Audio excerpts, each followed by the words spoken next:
To all those who have graduated and completed another school year in their education journey. We praise the Lord for His sustaining grace sa atong tanan. And what a joy it is for me to speak before you karon nga buntag. And last March 21, ako'y pribilehyo to speak before college students sa giheld nga Northern Mindanao Renowned Conference. And I was given a topic that was of utmost important, dili lang sa ilaha, kundi kanato tanan. And what I shared to them is a must nga madunggan usab nato. Kay niini nga bulan, mga kaigsunan, if we look at our calendar, puno kay tag mga activities. Dinhi pa lang sa Malaybalay, daghan kayog mga schools nga nagaheld sa ilang graduation and moving up, mga apasunon sa trabaho, mga kalihukan sa atong mga panimalay, daapay umaabot nga kaamulan og sa uban pa nga mga events ni ana, baghulang nahuman ang Northern Mindanao nga Regional Athletic Association og nagkalain-lain nga events dinhi sa Malaybalay. Pakapinan pa sa daghan nga mga issues atong panggobyernohan, pagtaas og presyo sa tubil, mga palaliton, unya do na patay mga personal nga mga dealings, personal nga mga issues sa atong tagsa-tagsa nga kinabuhi, tagsa-tagsa nga pamilya ug tagsa-tagsa nga panimalay.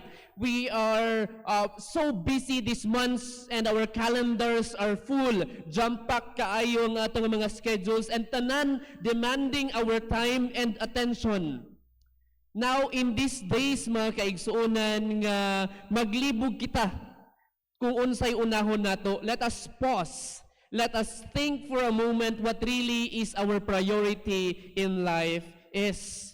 And let's open our Bibles in the book of Psalm 63, and I will use this passage to serve as a jumping board sa atong pagtuon ug sa pagbasa nato niini. Gihangyo nako ang tanan nga magtindog palihog. Shall we all stand in reverence to the reading of God's Word? Ako pagabasahon ang Psalm 63 verses 1 to 5 this morning.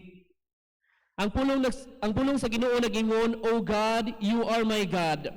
Earnestly I seek you, my soul thirsts for you, my flesh faints for you, as in a dry and weary land where there is no water. So I have looked upon you in the sanctuary, beholding your power and glory. Because your steadfast love is better than life, my lips will praise you. So I will bless you as long as I live. In your name I will lift up my hands. My soul will be satisfied as with fat and rich food, and my mouth will praise you with joyful lips. The Lord bless the reading of His holy word. Ato itugyan ang atong pagpamalandong sa pulong sa Ginoo pinaagi sa pagampo.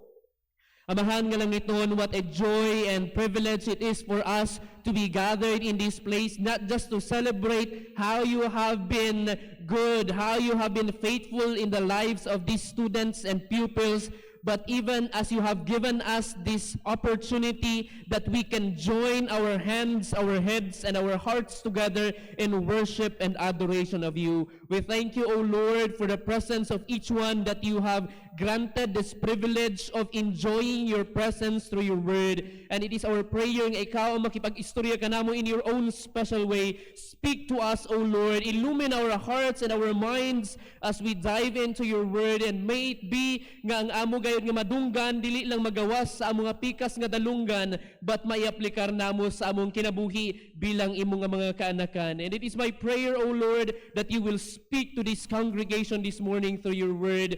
Hide your servant behind your cross, that you alone be glorified, be magnified, and be lifted up, because it is only you who deserves it. It is only you who is worthy. We commit these things and the study of your word in Jesus' name. Amen and amen. Pwede na mo makabalik sa paglingkod. Now, the question that I have for all of us this morning is this: what could be worthy of having our number one attention, our number one affection in all things there is, nga nagademand sa ato ang time, nga nagademand sa ato ang attention? Who or what could be the most worthy being to have our number one affection and attention. And obviously, all of us will conclude that is none other than Jesus Christ. The truth that Jesus Christ is supreme, that He is superior in any way in all of the beings there is on earth, absolutely should make us conclude, mga kaigsuunan, that He is our priority. He is our priority. If you agree with me, and I'm sure you will, that God is the best being there is, that He is more satisfying, that He is more stimulating, He is more amazing than anyone or anything, therefore, He should be our number one priority. Dili ang atong mga pag-eskwela, dili ang atong pasunon sa trabaho, dili ang kinahanglanon sa atong pamilya, dili ang mga buluhaton nato sa atong kinabuhi, dili ang pinakanindot nga mga activities sa kaamulan, dili ang atong personal nga issues, but God Himself. Pastor, murag harsh man kay na. It may sound harsh, but it is true. Ingon sa Matthew 6:33, but seek first the kingdom of God and all His righteousness, and all these things shall be added unto you. Do we think, mga kaigsuunan, nga dili kaya sa Ginoo nga tabangan kita in meeting all of those needs, in meeting all of those works, in all of those agendas, kung unahon lang nato siya? Kung i-prioritize lang nato siya? Test and see, mga kaigsuuna, that if we really prioritize Christ, everything else will follow, because everything else is secondary. Gani giklaim ni David in his atong passage on Psalm 63 that God is better than life itself, that His presence, His precepts, His praises is to be sought more than anything else din He sa kalibutan. And that is the title of our message this morning, prioritizing our greatest priority, and that is Jesus Christ. And we are to analyze all these excuses nga may naa ang mga tao dinhi sa kalibutan, why they are not prioritizing their greatest priority, nga si Jesus Christ. Because in the world that we are living in, mga kaigsuunan, it seems that many people, even professing Christians, sometimes strays away from the truth. Sometimes strays away from that reality. Gani, sa statistics nga ako nakitaan one time, ingon dito, 61% of professing Christians talagsaon ra gyud o wala gyud gabasa sa Bible. Imagine, 61% of all those professing Christians do not read the Bible. And 56% sa tanan nga nagaklaim nga Kristohanon sila, dili sila nagaampo. Wala sila nagapractice og prayer. Mauna ang makita nato sa statistics, but ipasabot, more than half of all those who profess Christianity really doesn't have time for Jesus Christ. And that is the reality. Many claim Christ. Many claim they know Him. Many profess Him sa ilang kinabuhi, and yet a few commune with Him. Why? Because there are so many distractions dinhi sa kalibutan that causes us to ignore or put Jesus Christ as secondary or the least of our schedules and priorities. We are deceived, mga kaigsuunan, that these things dinhi sa kalibutan that pulls us away from Jesus Christ are valid and acceptable excuses not to commune with Jesus, not to put Jesus Christ first. Satan puts deception in our minds, thinking to let us think that I have a valid reason why I could not prioritize Jesus Christ today, why I could not put His word and His ways and His will in my life today. Now let us put those things, put those excuses to a test, mga kaigsuunan, why we think people today do not prioritize Jesus Christ, and we are to assess kung valid man gyud sila or dili sa mata sa Ginoo, and we are going to do it by comparing those excuses to what the Word of God is telling us. Mao na ang atong tan-awon karon nga buntag, and here are several of the reasons sa mga tao why they do not prioritize Jesus, and one of them is, Pastor, I have loads of work. I have lots of work. One of the reasons why people do not have time for God, who do not spend sa presensya, sa pulong, o sa pagdayeg sa Ginoo is because we have so many jobs dinhi sa kalibutan. Next time na siya pastor, unya na si Jesus Christ, kay daghan pa kog agenda, daghan pa kog mga butang that I need to do, daghan pa kog ginaapas sa among eskwelahan, kay mag-end na ang term, daghan pa kog ginaapas sa among trabaho for promotion or accomplishment, daghan pa kog ginabuhat sa akong kinabuhi. And you know who else feels that way sa pulong sa Ginoo? None other than Martha. None other than Martha, mga kaigsunan. In Luke chapter 10, verse 38 to 42, makita nato dito nga si panahon nga si Jesus Christ, nagbisita uban ang iya ka mga disciples dito sa panimalay ni na Martha, ni Mary ug Lazarus. She was loaded with work and responsibilities. Given na siya mga kaigsuunan because feeding that many people nga magbisita sa ilang panimalay demands time. It is a chore to prepare. There could be at least 16 of them. Si Jesus Christ nag-travel, uban ang iyang mga 12 nga disciples, uban si Mary, si Martha, and si Lazarus. So pila na sila? 16. It could be more. So 16 nga tao ang pakaunon ni Martha there and then. Og tungod ni ana naging busy siya sa tanan nga mga buluhaton apan ang dili niya nabantayan. During those time that she was loaded with work is that instead of work becoming a blessing, it became a burden. It became a distraction sa iyaha. Gani ingon dito sa verse 40 of Luke chapter 10, but Martha was distracted with much serving. Ang pulong diri nga distracted, mga kaigsuonan, sa pulong sa Ginoo sa King James translation, cumbered, sa original nga pagkahubad means to draw different ways at the same time. Buti pasabot kung sa ato nga language karon naga-multitasking si Martha during this moment. Siguro ma-imagine nato, galuto siya, ga-prepare siya og mga sudan, gahinlo pa siya sa ilang sala, o gawalis pa siya, og uban pa nga mga buluhaton sa iyang panimalay. Busy kay siya, mga kaigsuunan, to the point nga wala na siya time ang pag-istorya sa bisita nga siya mismo ang nag-invite. Because kung ato tan-awon, few verses back, it was Martha who invited even Jesus to her home. And yet, because she was so distracted with a lot of work, nalimtan niya ang pinaka-priority niya, ang bisita nga siya mismo ang nag-invite.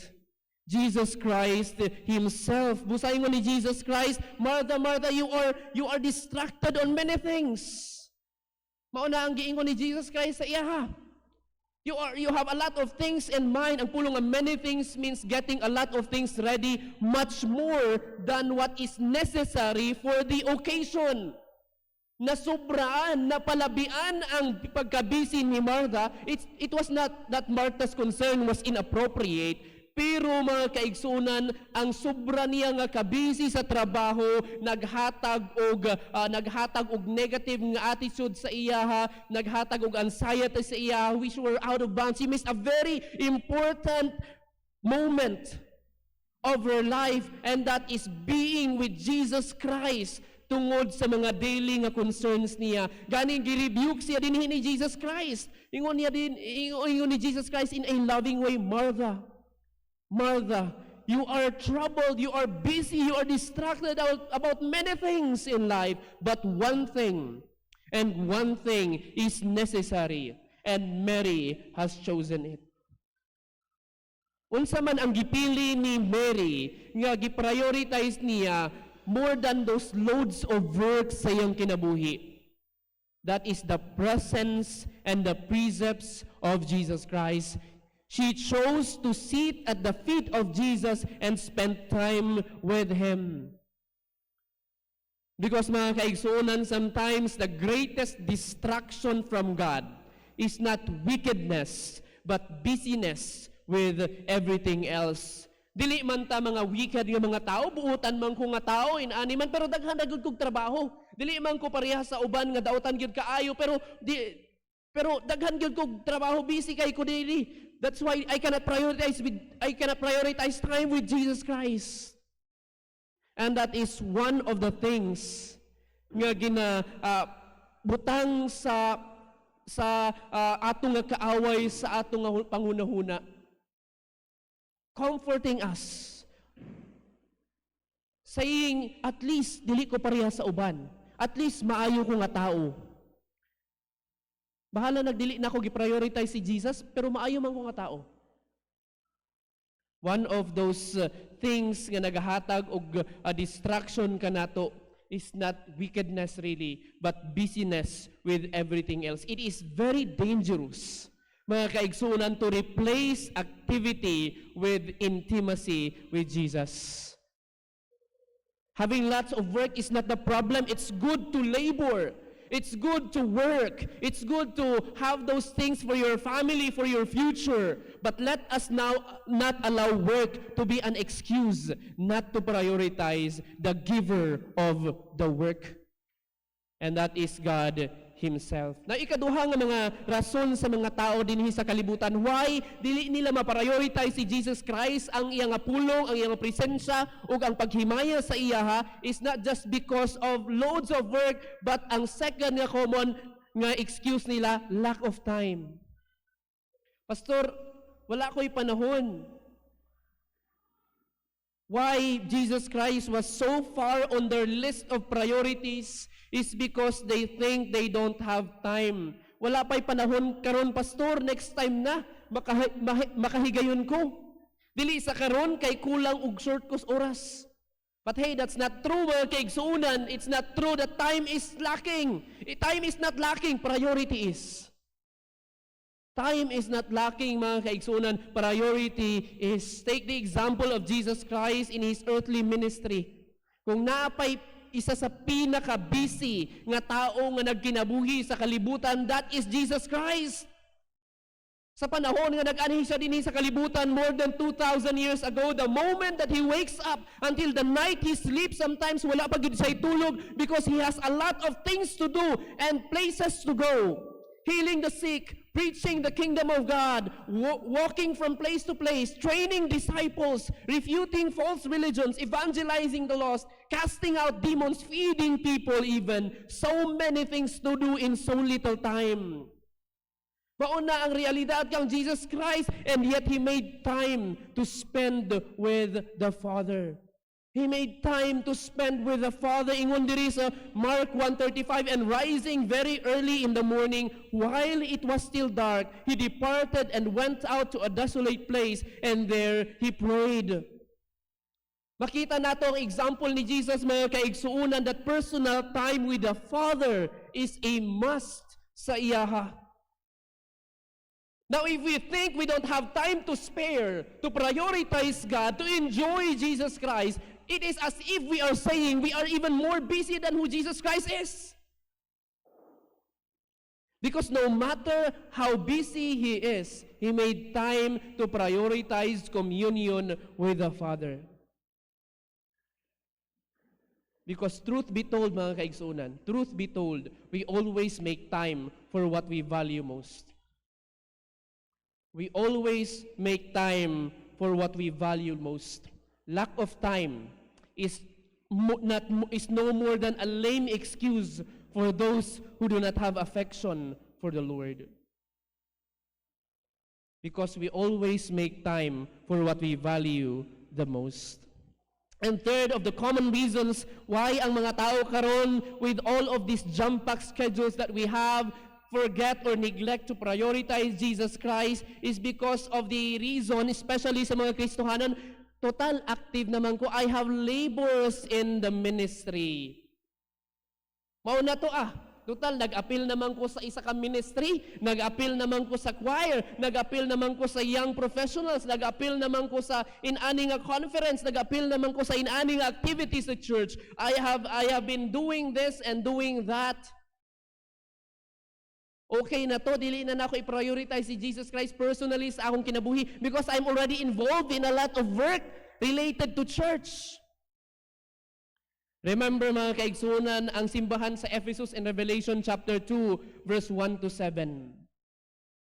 The church in Ephesus, mga kaigsunan, they have sound doctrine, They have strong service, steadfast endurance, but they don't have intimacy. Ministry became mechanical sa mga tao dito sa Ephesus. It became a routine. That is why the church in Ephesus had busy feet, had active hands, had sound mind, and yet they have a loveless heart. Mga kaigsunan, we should not make a mistake into thinking nga total daghan na ko giapilan nga ministry. Nag-apil na ko sa choir, nag-apil na ko sa pagtudlo, nag-apil na ko sa Bible studies, nag-apil na ko sa conferences, nag-apil na ko sa nagkalahilahing nga mga activities sa simbahan, that it automatically means that I have prioritized Jesus. Because joining a church ministry does not and is not equal automatically with communion sa atong master. Because we can be active in the ministry and absent in intimacy. You can be active in the ministry and absent in intimacy. Your activity for God is never a substitute for your intimacy with Him. Let us be careful in assuming that since we have joined this kind of activity, that automatically we are right with the Lord. Because you can be the person who is most connected to the church, but also most disconnected from Christ. And when I say church, I do not mean the body of Christ, but church stuff, church activities. You can be the most connected to church activities. I have been joining this and that and all of these things, and yet you can be the most disconnected from Christ. It is good. It is nice, it is noble, and it is right, mga kaigsuunan, maayo na nga buluhaton nga mag-apilta sa mga activities. It is just normal for all of us Christians nga dapat mag-apilta ni ana nga maayo man nga mga activities. But let us also be careful. Let us also be careful that we forget that in the midst of all those things nga maayo man nga activities, there is something better. And that is God Himself.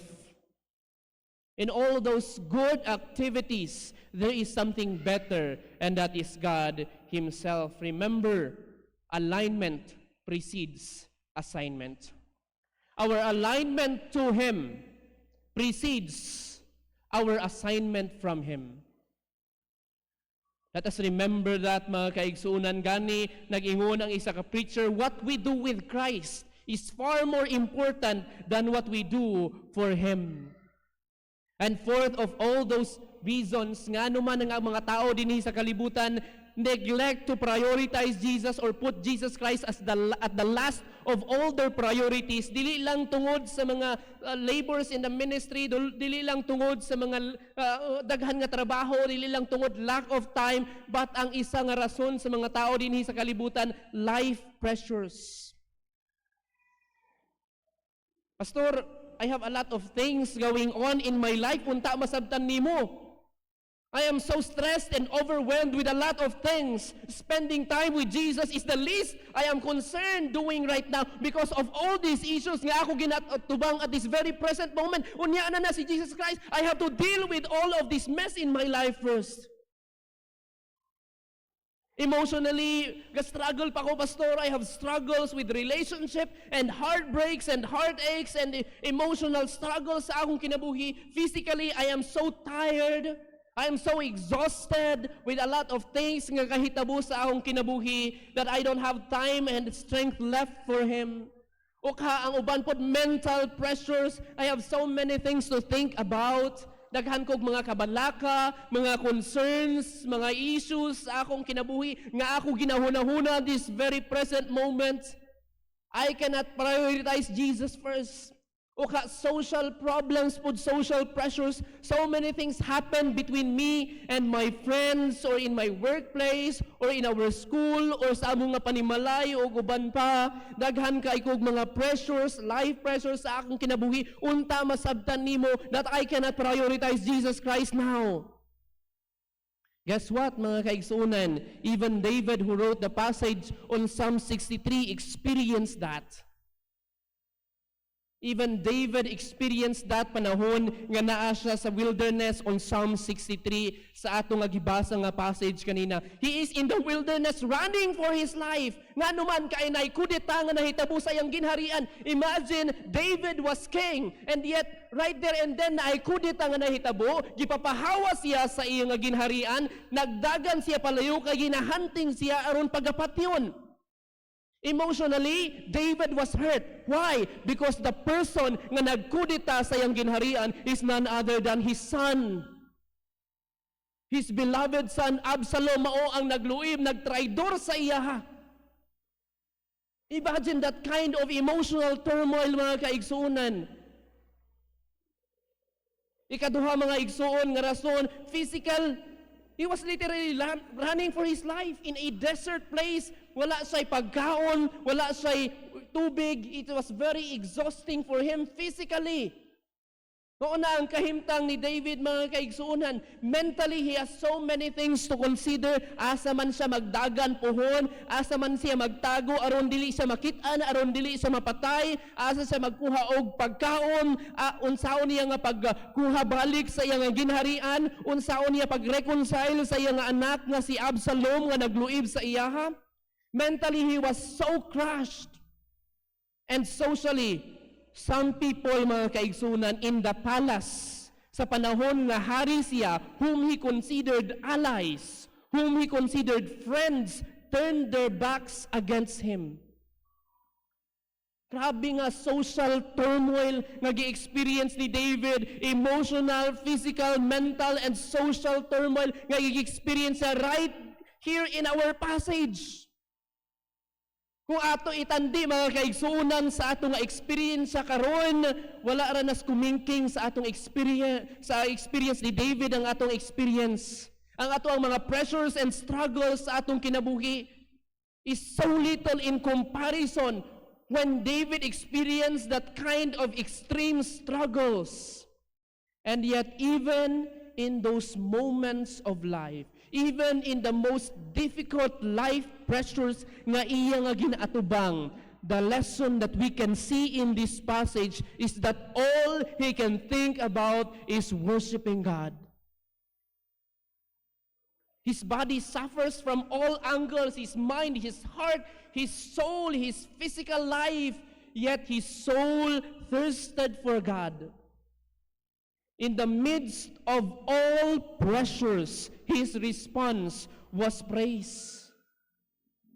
His response was praise. Ingon niya dinhi sa atong passage, "O God, you are my God. Earnestly I seek you. My soul thirsts for you. My flesh faints for you, as in a dry and weary land where there is no water." And verse 3, ingon diri, "Because your steadfast love is better than life, my lips will praise you." Mga igsuon, his life struggles did not hinder him in any way to prioritize ang presensya, ang pulong, ug ang pagdayig sa Ginoo. Because truth be told, mga igsuon, life pressures doesn't remove your priority. It reveals it. Life pressures doesn't remove your priorities. It reveals it. It is very easy nga magdayig sa Ginoo when everything is okay and fine. It is very nice to prioritize Jesus Christ when everything in our life is exactly going right, and we are enjoying every moment. But the testing of what our priority is sa panahon nga naata sa pinaka-extreme nga mga life pressures sa atong kinabuhi. It is where it is determined kung unsa or kinsa gyud ang atong priority. Life pressures doesn't remove your priority, it reveals it. So knowing these things, mga kaigsuunan, what is our excuse now not to prioritize God? Unsa may excuse nato karon nganuman nga ipahulihin nato si Jesus sa ato ang kinabuhi? Nothing. Lack of time, loads of work, mga kaigsuunan, labors in the ministry, life pressures, natun-an nato, tanan, that those are not reasons, but excuses. Because no matter what we are facing, even in those realities of our lives, Jesus should be our priority. Subo lamang mga kaigsunan nga ang pinakasayop nga mentality sa mga tao dinhi sa kalibutan is that unahon nato tanan nga mga buluhaton sa atong panimalay, sa atong trabaho, sa atong pag-eskwela, sa atong mga relationship ug uban, sa atong kaugalingon and everything. O kung wala na ibuhatonon, wala na tay ginadil na apatay time nga nabilin, ay hara nato madumduman si Jesus, ay hara nato mag-spend og time sa iya through His Word or through His presence. Pero usahay mag-spend ta og time sa iya kung wala na, kapoy na ta. Hurot na ang tanan nga energy nato. Kung katulugon na kita, kung luya na kita. With all of those things dinhi sa kalibutan. And with that, the question is that how we value Jesus Christ? Inaana ba ka less valuable si Jesus, ka less important si Jesus, ka less supreme si Jesus, ka less satisfying si Jesus, nga usahay salin-salinra sa ato ang time and energy ang panahon ang atong ihatag sa iya? Is it? Is Jesus that inferior? Is Jesus that less satisfying that sometimes salin-salin lang ang atong ihatag sa iya?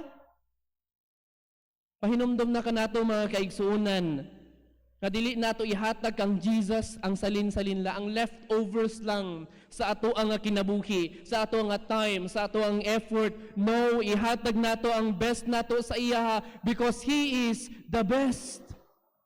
God is the best. Thus we are to give our best to Him. He has given us His best, mga kaigsuunan. He has given us the best Savior, namely His Son, Jesus Christ. The best gift, that is salvation. The best guide sa atong kinabuhi, and that is His Word. The best future sa ato, and that is heaven. The best guide sa matag-adlaw nato, and that is the Holy Spirit. The best purpose, and that is His will. And the best satisfaction, and that is His presence. He has given us every best there is. And because of that, let us give our best to the Master. Let us give our best to the Master. Hinaot pa nga ang pulong sa Ginoo nagpahinumdum kanato that we could reflect upon, pause upon sa tanan nga mga buluhaton nato sa matag adlaw. I know after this we are going to get back with our lives, with our schedules, ugma, ug puhon, daghantag mga atubangon. Let us pause for a while and assess ourselves. Is this really what God wants me to prioritize? Is this really the life that God designs me to be? That just busy with everything else in life, busy sa paglahutay sa kinabuhi, and that's it? Is it the kind of life that God wants me to have? Or should He want me to enjoy His presence and prioritize Him before everything else sa ako ang kinabuhi? Let us bow our heads in prayer. And just before I pray, may I just ask you to pause and talk to God for a while of what lessons you have learned from the preaching karong nga buntag, and to commit to Him and to surrender to Him your priority. Can you do that for 1 to 2 minutes before I close in prayer?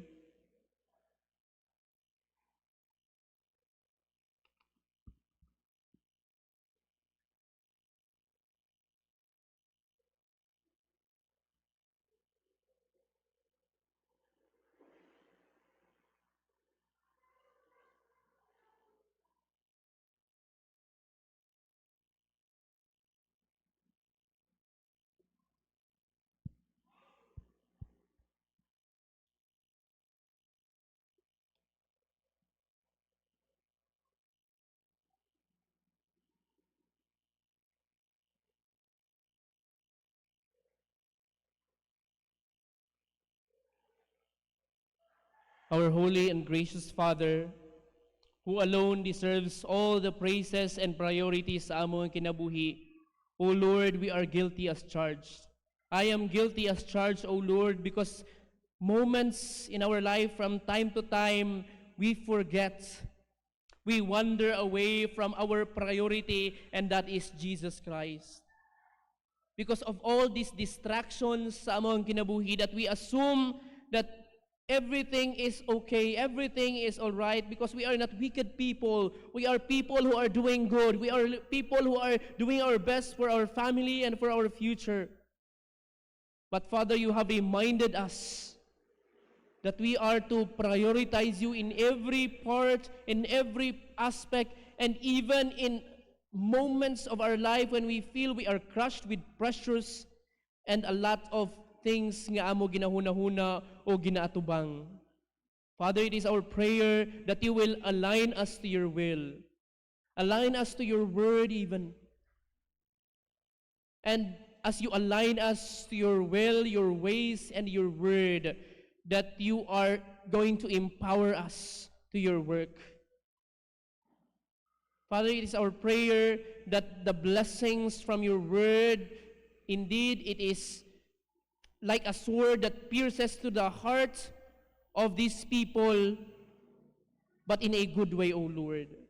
That we may be directed to the only source of our eternal satisfaction, and that is in the presence of Christ. Because, Father, the only place where we can really feel joy and satisfaction and contentment is not in all of these things that the world offers, but in your presence and in your presence alone. Father, direct us. Reignite our passion para kanimo, O Diyos. Uga mo pagampo nga ikaw ang magagamit sa imong pulong in such a good way that hearts will turn back and run to you, O Lord. Father, it is my prayer and it is my utmost desire nga gamiton nimo ang imong pulong to revive hearts that are cold, lukewarm people, to be zealous and to be on fire for your name and for your exaltation. Father, may you bless your word. May you bless the people who are present here. And may it be that even in this preaching, you and you alone are exalted and glorified. We commit all of these things in Jesus' name. Amen and amen.